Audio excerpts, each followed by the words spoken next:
Hola Francisco, ¿cómo estás? Yo estoy muy bien. Y ahora estoy aquí para decirte muchas gracias. Muchas gracias para un buen viaje en México, para mi español. Pero lo más importante, muchas gracias para todo lo que he aprendido contigo. He aprendido a ser más fuerte. He aprendido a vivir en grupo. He aprendido a abrirme a las diferencias en personalidades, en culturas. Todo eso es dentro de mí desde 50 años. Muchas, muchas gracias et une bonne vida à ti. Salut Pancho, c'est moi Céline, comment ça va? Alors je me joins aux autres pour te dire un petit mot. Je me suis pris des petites notes, ça se peut que des fois je regarde mes petites notes parce que je veux rien oublier. Moi, je ne sais pas si les autres, toi, puis les autres filles, c'est pareil, mais ça me fait comme un vertige de penser que ça fait 50 ans que Mexico 74 a eu lieu. Ça nous rajeunit pas, puis ça remonte loin dans le temps. Mais du plus loin que je me souvienne, dès les premiers jours du cours d'espagnol en secondaire 3, c'était mon cours préféré. Moi, j'avais toujours hâte d'y aller parce que c'était intéressant, premièrement. C'était divertissant. Puis, c'était surtout très motivant avec un prof comme toi, le meilleur pédagogue. Et oui, parce que tu étais tellement investi, tu voulais tellement qu'on apprenne ta langue maternelle que ça se pouvait pas que ça marche pas. Alors, moi, c'était mon cours préféré, puis je trouve que à la fin, somme toute, on parlait quand même bien espagnol. On se débrouillait très bien. Mais pour ma part, j'en ai pas mal oublié des bouts parce que j'ai pas pratiqué, mais quand j'écoute des séries puis que ça parle en espagnol, ben j'ai réussi quand même à comprendre, si ça parle pas trop vite. Mais l'automne dernier, je me suis inscrite à des cours d'espagnol débutants. J'ai dit, je vais recommencer à zéro pour me rafraîchir la mémoire, puis aussi juste pour le plaisir. Puis j'aime bien ça. Je suis pas très bonne, là, mais... Puis, quand tu vas parler du voyage au Mexique, c'est sûr que là aussi, tu t'es investi vraiment là d'une façon, vraiment qu'on pourrait dire, intense. C'est toi qui as tout organisé, la logistique, dans le fond. Tous les événements aussi qu'on a fait pour ramasser des fonds. Tu étais toujours là, puis toujours encouragé, puis tout. Puis, surtout, ce que je me souviens, c'est combien de fois tu as fait la tournée des villages pour venir me conduire Diane à Yamaska, Pierrette à Saint-Aimé, moi puis Dani à Saint-Ours. Alors, pour ça, je te remercie parce que c'est pas tous les profs qui auraient fait ça. Puis grâce à toi, nous, on a pu participer à tous les événements, toutes les sorties aussi. Puis on a pu sortir de notre campagne aussi.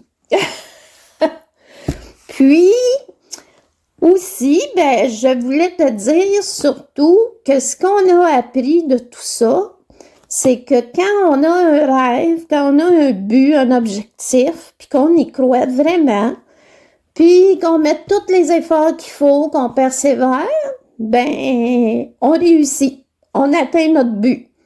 Et surtout, quand on a un chef, un mentor comme toi, ben, c'est sûr que ça pouvait pas échouer. Mais en tout cas, tu nous as montré que dans la vie, si on croit à quelque chose, faut aller jusqu'au bout. Ben, pour ça, merci beaucoup, Pancho, et cheers! Cette année, on souligne les 50 ans de Mexico 74. Ça fait longtemps.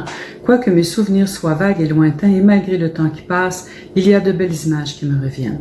Je me souviens d'avoir vécu cette belle aventure en compagnie de personnes fort sympathiques et que nous avions travaillé très fort pour ramasser des fonds. Avec le recul, je réalise que c'était une énorme responsabilité de faire ce voyage avec des jeunes du secondaire, que c'était beaucoup de travail et d'organisation. Et ça aussi, ça mérite d'être souligné, vraiment.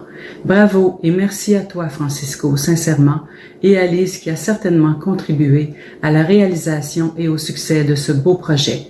Joyeux 50e et au plaisir de se revoir. Bye bye!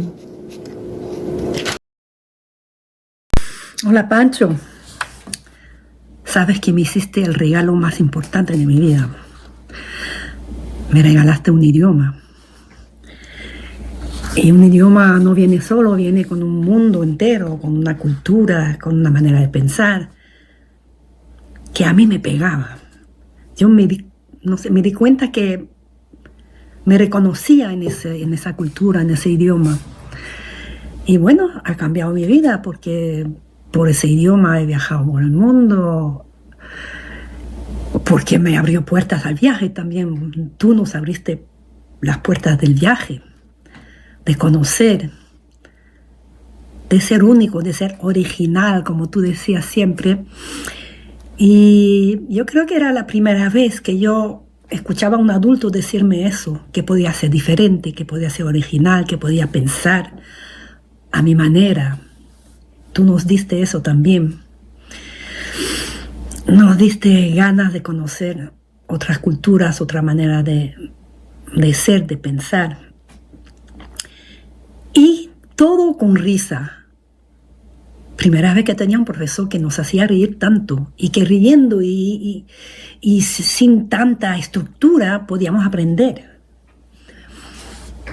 Y eso durante 3 años, 4 días a la semana, así que era gran parte de nuestra adolescencia. Así que ya sabes, me diste el regalo más importante de mi vida, que me ha abierto muchas puertas, que ha cambiado mi manera de pensar, que me ha dado ganas de viajar por el mundo, de conocer la diferencia. Muchas gracias. Bonsoir Pancho. Je suis très, très heureuse de pouvoir t'exprimer ma gratitude ce soir. Ça fait depuis 2021 que j'y pense, depuis que je suis allée en vacances au Mexique. Je n'y étais jamais retournée depuis 1974. Dès notre atterrissage, de nombreux souvenirs ont rejailli. Les odeurs, les couleurs, la musique et le sourire des Mexicains m'ont fait faire de nombreux retours en arrière. C'est lors de ces vacances que j'ai vraiment réalisé l'influence que tu avais eue sur moi et l'impact qu'avait eu Mexico 74 dans mon cheminement. Très, très heureuse ce soir de pouvoir t'en remercier. En 74, nous étions devenus plus qu'un groupe. Nous étions une famille. Grâce à ton engagement, à ton dynamisme et à ton dévouement, des liens serrés s'étaient tissés entre nous, tes élèves. Comme j'étais fière d'être dans ta classe. Tu étais jeune, moderne, passionnée. Ta bonne humeur était contagieuse. Tes cours étaient intéressants et variés. Débats, chansons, anecdotes, projets de recherche, blagues.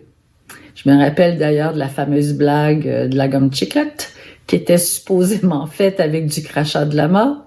Le pire, c'est que je l'avais cru. Pire encore, je pense que j'étais pas la seule. T'aimais ça faire des blagues, nous faire croire des trucs. Cher professeur, merci aussi d'avoir été un coach des plus inspirants. Quand tu nous as proposé d'aller au Mexique pour notre dernière année, ça dépassait mes rêves les plus fous. J'avais jamais pris l'avion, jamais vu la mer, jamais vu des cactus, des palmiers, des pyramides, jamais couché à l'hôtel. Je n'avais jamais passé plus de 5 jours loin de ma famille et du Québec. Puis moi, j'étais une ennuyeuse en plus. Quelle expérience extraordinaire tu nous proposais. Pour faire partie de ce beau voyage, de ce beau projet, il me fallait trouver un emploi. Hyper motivée et encouragée par ma mère, j'ai trouvé un emploi dans une cantine à 2 pas de chez nous. Je restais dans mon patelin. Comme j'étais heureuse d'avoir été engagée alors que je n'avais aucune expérience comme serveuse. En fait, j'avais aucune expérience sur le marché du travail. Mon emploi, nos levées de fonds, notre projet et toi, l'initiateur, avaient été des bougies d'allumage dans mon estime personnelle. J'ai réussi à tenir tête à mon père, un être encore plus anxieux que moi, parce que mon père ne voulait pas que j'aille au Mexique. Il voyait ça d'un très mauvais œil, car je parlais d'aller à l'Université de Montréal à l'extérieur, donc ça coûte plus cher. Il me déconseillait fortement d'y aller. Il voulait que je garde mes économies pour mes études. J'ai tenu mon bout et en voyant ma détermination, il s'est incliné. Qui aurait dit qu'après coup, mon père serait ravi de parler de notre voyage à tous ses amis? Francisco, tu as aussi été un important déclencheur dans ma vie. Depuis l'âge de 5 ans, je souffre d'agoraphobie. Cette peur des foules et des grands espaces publics, des grands espaces publics est très sournoise. Et c'est ça, elle frappe quand on s'y attend le moins. Je déclinais souvent de belles occasions, de peur de me sentir coincée, de paniquer et de perdre connaissance. Ça, c'était ma plus grande peur. Aussi, en 1974, quand j'ai pris la décision d'aller au Mexique, je faisais un pas de géant. Et ce pas de géant, je l'ai fait aussi grâce à mon sentiment d'appartenance à ma classe et à la présence rassurante de Lise et de Jean-Claude. Et oui, j'ai trouvé le courage d'affronter mes peurs et d'aller de l'avant. 2 ans plus tard, en 1976, forte de cette victoire sur moi-même, je partais seule étudier l'anglais à Vancouver. Et quelques années plus tard, je partais de nouveau seule, cette fois-ci enseigner à Victoria, de 81 à 83. Eh bien, je termine là-dessus. Je vous remercie à vous aussi, cher groupe, d'être resté le même, solidaire, enthousiaste et game. Et merci à toi, chère Lise, d'être cette belle personne. Enfin, un dernier merci, Pancho, de nous avoir émis ici ce soir, parce que c'est vraiment chouette de se retrouver après tant d'années. Alors, je vous embrasse tous. Bye!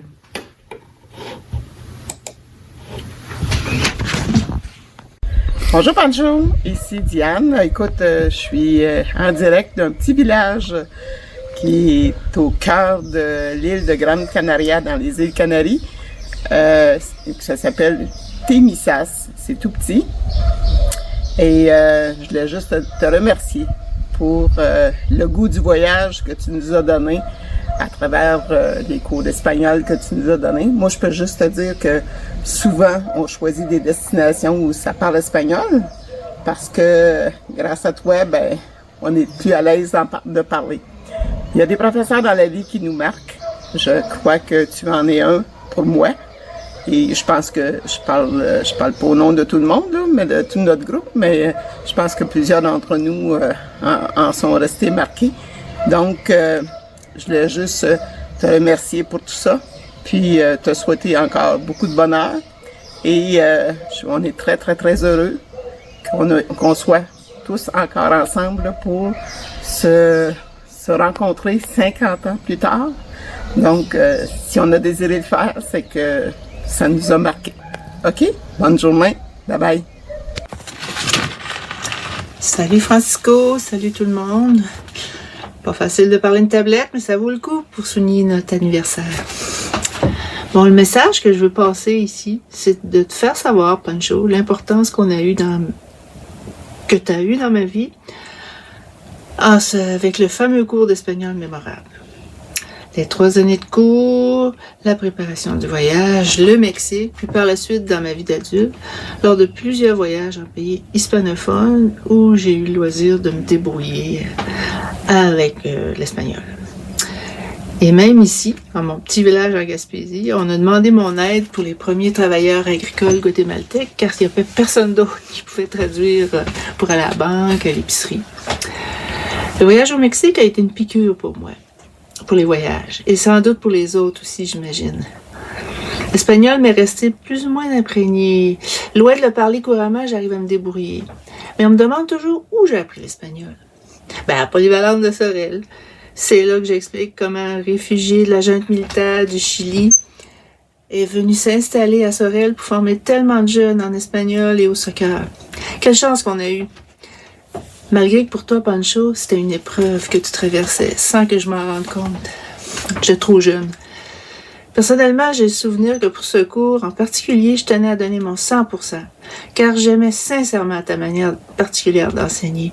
En chantant, déambulant dans la classe, je me souviens même du premier cours. Yo soy el profesor, ustedes son los alumnos. Je pense qu'on a été privilégiés de t'avoir et que ton apport dans notre éducation a certainement influencé positivement notre vie. Merci, Francisco. Cher Pancho, il y a 50 ans, j'ai choisi de prendre un cours d'espagnol plutôt qu'un cours de latin. Quel choix heureux j'ai fait là! Durant les 3 années qui ont suivi, on a vraiment bien appris cette langue-là. J'ai été par la suite à même de le voir, parce que mes fils ont suivi des cours d'espagnol au secondaire. Puis leur apprentissage n'a jamais été à la hauteur, à la cheville du nôtre. Tu as été un professeur rigoureux, qui a su nous forcer à nous exprimer en espagnol. Puis je pense que ça, c'est la clé du succès puis de l'intégration d'une langue. En tout cas, une chose est certaine, j'ai jamais réussi à m'exprimer en anglais comme j'étais capable de le faire en espagnol. Parce que malheureusement, au fil des années, j'ai pas vraiment eu d'occasion de maintenir ces connaissances-là, ce qui fait que maintenant, c'est pas mal émoussé, mais peut-être que retomber dans un milieu hispanophone, ça reviendrait. Sait-on jamais? Mais ça, c'est juste le volet de la langue, parce que tu nous as apporté pas mal plus que ça. Quand tu nous étais arrivé au début de la 2e année d'espagnol avec ton projet de voyage au Mexique, j'en revenais tout simplement pas. Puis au fond de moi, j'y croyais pas. En tout cas, pour moi, je me disais, ma mère me laissera jamais partir. Enfin, toi, le jeune prof, à peine 10 ans, t'avais 10 ans de plus que nous autres, là, qui propose un voyage comme ça qui s'était jamais fait dans notre école. Ça n'a pas dû être facile. Tu as dû avoir de la difficulté à convaincre la direction de l'école. Puis ensuite, il a fallu que tu convainques tous les parents que tu as rencontrés individuellement. En tous les cas, le charme sud-américain a opéré avec ma mère parce qu'elle a fini par dire oui. Mais il en reste que tu nous as appris à nous organiser, à planifier, à travailler en équipe, à nous respecter, à garder le cap. Puis à pas négliger nos études parce qu'on demeurait des étudiants, puis il fallait qu'on travaille dans toutes nos matières et en espagnol. Quand je pense à toutes les activités qu'on a dû et qu'on a organisées pour ramasser des sous, c'était assez intense. Les danses, les projections de films, les vestiaires, les ventes de chocolat, les lave-autos. Puis ça, c'est sans compter ce qu'on faisait individuellement, les emplois d'été qu'on avait réussi à trouver, les ménages qu'on faisait, Céline et moi chez toi. Moi, je faisais le ménage de la salle paroissiale à Saint-Ours avec ma famille.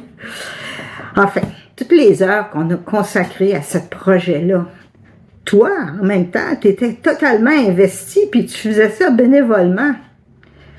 Puis ça, c'est sans compter le nombre de fois que tu nous as donné des lifts à Céline et moi qui étions coincés dans notre Saint-Ours-les-Bains. Puis on n'était pas les seuls, là. Je suis persuadée que tu as donné des lifts à d'autres filles qui restaient plus loin. Il y avait Pierrette Méthode, il y avait Diane Tousignan, il y avait Diane de Tonancourt. Enfin, on était plusieurs à pas être de Sorel. Enfin, t'en as fait beaucoup, puis on réalisait pas à l'époque tout ce que tu faisais pour nous autres. Avec les années, on s'en est rendu compte. Mais on a eu tellement de plaisir à tout faire ça. Puis on a surtout appris une chose, c'est qu'avec de la motivation puis un bon leader, il n'y a pas grand-chose d'impossible. On peut faire plein de choses. Puis là, il y a eu le voyage. Quelle fébrilité! Et toi, tu devais être nerveux, parce que partir avec une gang de filles, des mineurs, sous ta responsabilité, il y avait Lise, il y avait Jean-Claude, mais ça devait être quand même un peu lourd. Bravo!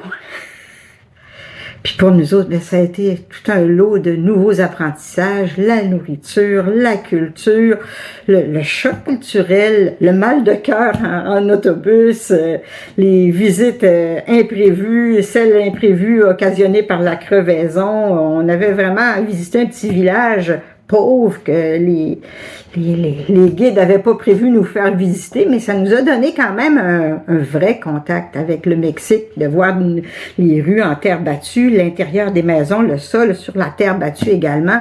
Là, c'est là que j'ai réalisé que, oh, c'est pas comme chez nous, là, c'est bien différent. La petite cuisine d'un resto, que le chef cuisinier était dans la porte, qui chassait les mouches avec son torchon de cuisine, qui était comme assez crotté, merci. On aurait aimé mieux pas le voir. Je te dis que c'était... Il y avait plein de choses. On en avait plein les yeux. Puis parlons, des huevos, puis el pollo. On en a beaucoup mangé. Savais-tu qu'avant de partir, moi, les œufs, j'aimais pas ça. J'en mangeais pas. Mais depuis ce temps-là, je mange des œufs. J'ai appris à aimer les œufs. De tous les professeurs, là, que j'ai eu, t'es le seul que j'ai gardé en contact. T'as été quelqu'un de marquant dans ma vie, puis je pense que ça a dû être semblable pour mes collègues, mes camarades. T'as vraiment fait une différence. Sache que ces 3 années couronnées par le voyage, ils ont contribué à faire de moi celle que je suis. Ça a contribué. C'est un constat qui, d'après moi, est partagé.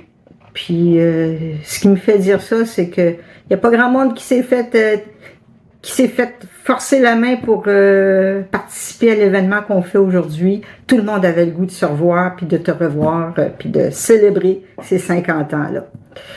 Tu as été un professeur vraiment hors du commun. Puis pour ça, ben, je te dis un gros merci. Bye! Hola et muchas gracias, professeur. C'est moi, Suzanne. Oui, c'est un éloge au professeur d'espagnol, mon professeur d'espagnol, qui m'a permis de vivre une aventure magnifique, Mexico 74. Aujourd'hui, on se rend compte que c'était quand même une grosse responsabilité pour toi d'organiser un voyage comme ça avec des jeunes de 17 ans. Là. J'en reviens pas, j'y pense. Puis vraiment, aujourd'hui, moi qui est maman, grand-maman, c'est quelque chose, là, toute une organisation. C'est des gros remerciements que je te fais parce que c'est des moments inoubliables. J'y repense souvent. J'en ai raconté souvent aussi à tout le monde que je rencontrais. Là. Dans le temps, on n'en revenait pas d'avoir fait ça à cet âge-là. Alors, oui, merci. Et c'est vraiment une belle idée, ces retrouvailles. Là. J'ai hâte de te voir, de revoir tout le monde, là, vraiment, toute la classe. Là, ça va faire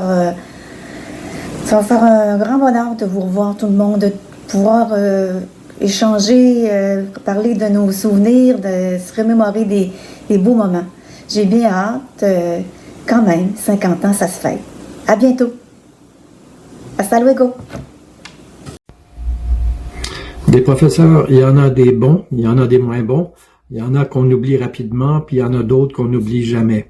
Toi, évidemment, tu appartiens à ceux qui sont bons, puis à ceux qu'on n'oublie jamais. L'espagnol que tu m'as montré m'a beaucoup servi dans mon travail, puis ça m'est utile encore aujourd'hui. Il fallait vraiment être un enseignant hors de l'ordinaire pour emmener un groupe au Mexique en 1974. On a eu vraiment beaucoup de chance de t'avoir, toi et Lise. Merci beaucoup. Bonjour, ici Consciencia. J'ai bien hâte de vous revoir à la fin avril. La retraite est merveilleuse. Ici Colette de Saint-Hyacinthe.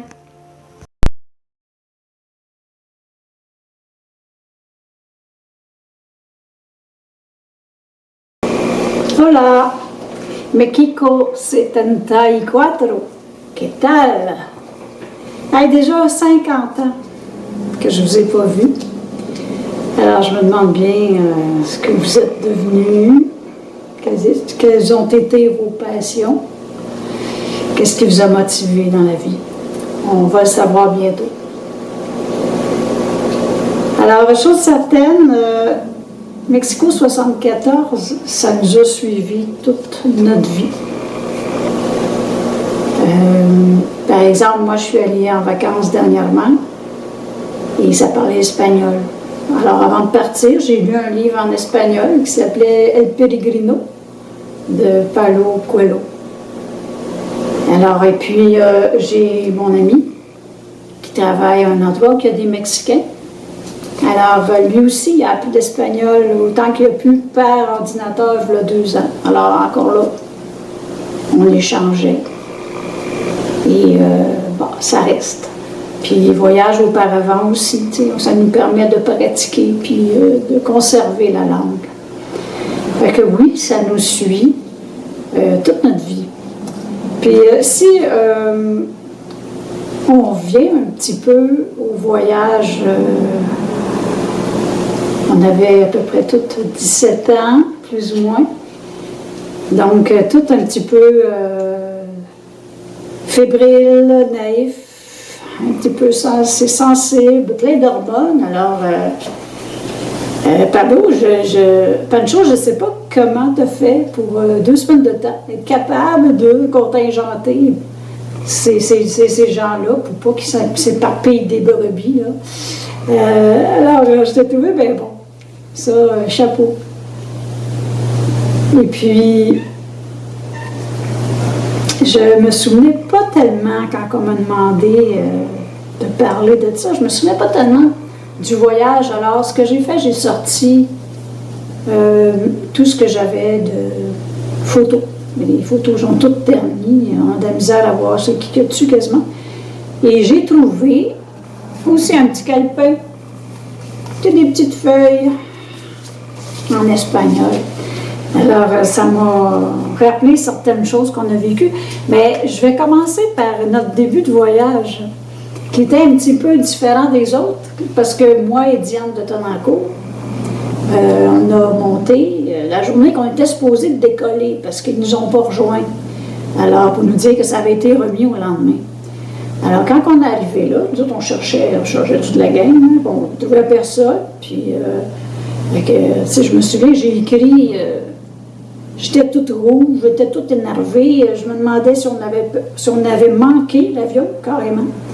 Fait que c'était beaucoup de stress pour commencer, mais quand on a été voir au niveau de l'accueil, ils nous ont dit que ça avait été remis au lendemain.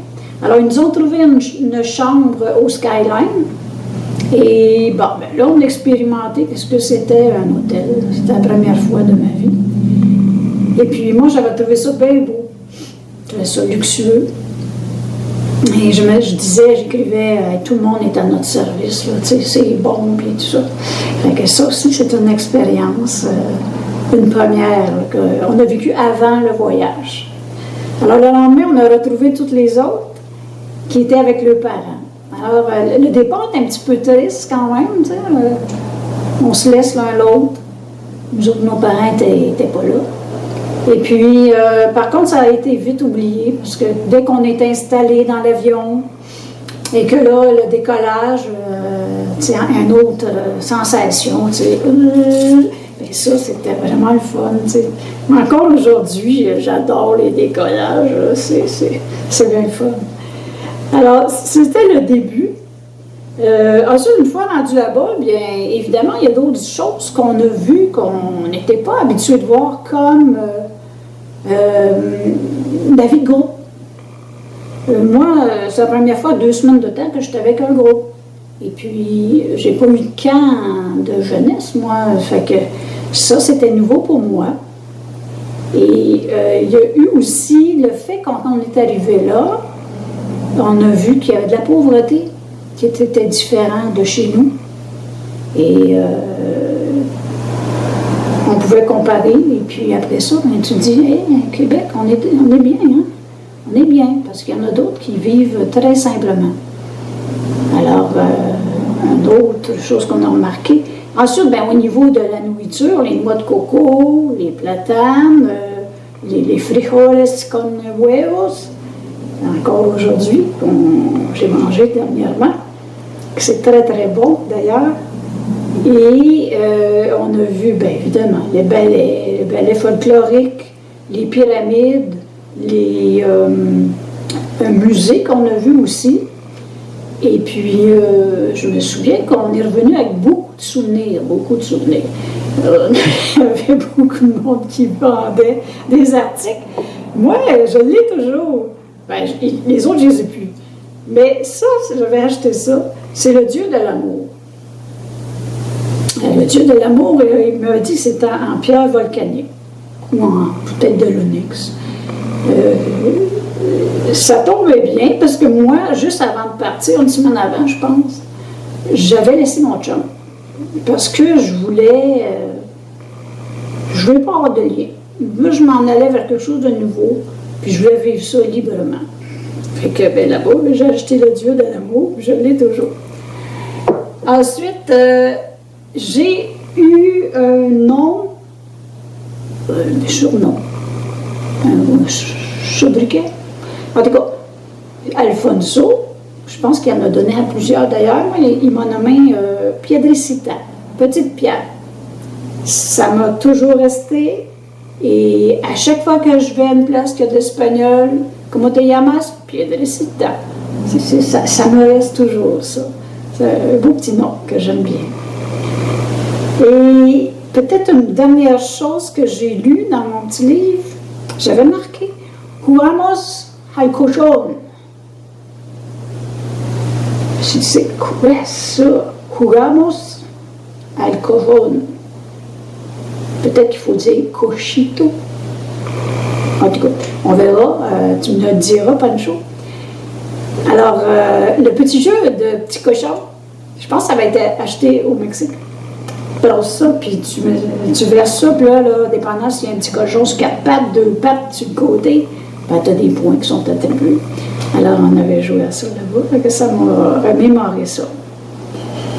Et ce que je viens de dire est loin d'être complet si on ne parle pas de l'avant-voyage. On sait que c'est pas toujours l'objectif, il ne faut pas toujours juste regarder l'objectif. Ce qui est important, c'est le voyage. Tout ce qu'on fait, le voyage au complet et non juste l'objectif. Alors, ce qu'on a fait pour gagner nos sous, pour moi, ça a été aussi une première. C'est les ventes de chocolat, les carouaches, et j'en passe, là, des vestiaires, quoi.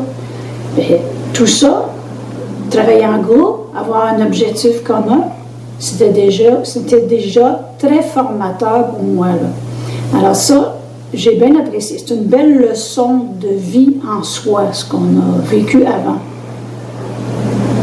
Pendant les 3 années, d'ailleurs, il y en a eu bien des leçons de vie. Il y en a même qui ont vu des pommes de broche, je pense. Hein? On s'en parle. Autre chose aussi, à la maison, nous, il faut croire que j'en parlais beaucoup. C'est une passion, on t'en parle. Tu parles espagnol, ce que tu as appris. Et mon père, pendant qu'on mangeait, disait elle est en amour avec son prof. J'ai resté surpris parce que moi, mon père ne parle pas beaucoup, hein, surtout pas de ces choses-là. Là, je dis, oh. Là, je me suis dit à moi-même, oui, en amour, pour les perspectives que le professeur amène. En fait, il nous ouvre nos perspectives. Et ça, c'est riche d'enseignement. Alors, dans ce sens-là, j'étais bien d'accord. Et le cours d'espagnol lui-même, je dirais, moi j'ai fait le choix, c'était déjà un petit peu plus marginal que d'habitude. À la place de passer la géographie, j'ai pris l'espagnol. Et puis je me disais, ben ça au moins, c'est pas tout le monde qui parle ça, c'est une langue nouvelle. C'est quelque chose qui va me servir toute ma vie. Et puis ça, communiquer, la communication, s'exprimer, c'est bien important. Fait que je trouvais que c'était un bon choix. Mais toujours un petit peu plus marginal. Ensuite, on a fait un voyage, c'est plus marginal. Et je suis toujours resté un petit peu de ce côté-là aussi. Alors, c'est un vent de liberté, quelque part aussi, qui a commencé à ce moment-là, je pense, avec tout ça. Un vent de liberté. Et tout ce que je peux dire, le seul mot que je trouve à te dire, Pancho, là, présentement, c'est gratitude. Merci, gratitude.